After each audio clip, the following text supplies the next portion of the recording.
మనకి ఈ తరానికి తెలిసినవి 2000 రూపాయల నోటు పెద్ద నోటు అండి. అది కూడా భారత ప్రభుత్వం రద్దు చేసింది ఇటీవల. అయితే మనకు స్వాతంత్రానికి ముందే భారతదేశం 10,000 రూపాయల నోటుని వినియోగించిందండి. ఆ రోజుల్లో 5,000 రూపాయల నోటు, 10,000 రూపాయల నోటు, ఈ నోట్లు పెద్ద సంఖ్యలో వినియోగించిందండి. ఆ నోట్లు నేటి తరానికి తెలియదు. 10,000 రూపాయల నోటా అని చెప్పేసి చూస్తారు.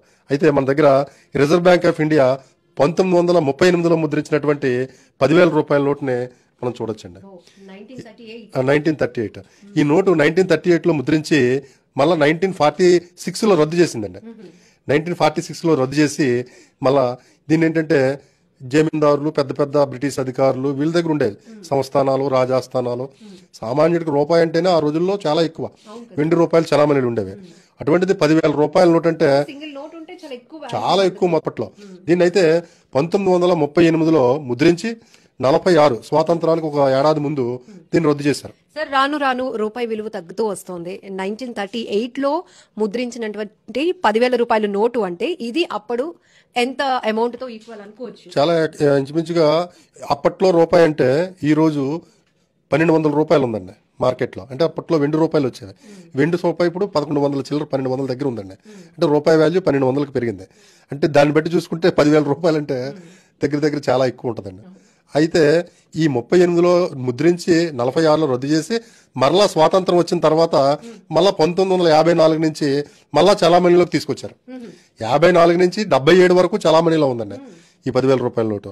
77లో మరలా దీన్ని రద్దు చేసి తర్వాత ఇంకా 10,000 రూపాయల నోటు అని తీసుకురాలేదు. అంటే బాగా జమీందారులు అలాంటి కొంచెం బాగా వెల్ సెటిల్డ్ వాళ్ళ దగ్గర ఈ నోట్లు ఉండేవాళ్ళండి బాగా. అదే విధంగా 5,000 రూపాయల నోటు కూడా 5,000 రూపాయల డినామినేషన్ తో కూడా ఉండేదండి. ఇక్కడ గమనించినట్లయితే 5,000, 10,000 నోట్ల మీద ఉండేటటువంటి భాషలు గానీ ఇవన్నీ కూడా 7 ఉండేవండి. లాంగ్వేజ్ లో 7 భాషలే ముద్రించబడి ఉండేవి. 7 భాషల్లో బ్రిటిష్ వారి సమయంలోనే మన తెలుగుకి గుర్తింపు ఉందండి. గమనించినట్లయితే తెలుగు ₹5 అని చెప్పేసి ఇక్కడ ముద్రించబడి ఉందండి. ₹5 10,000 రూపాయల నోటు మీద. అంటే భారతదేశ వ్యాప్తంగా ఉన్నటువంటి ఈ భాషల్లో తెలుగుకి ఆ రోజునే ఒక ప్రఖ్యాతమైనటువంటి స్థానం ఉంది.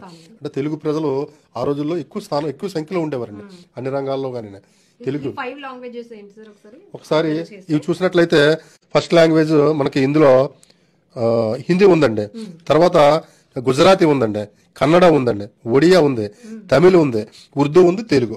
7 లాంగ్వేజెస్ కూడా ముద్రించబడి ఉన్నాయండి.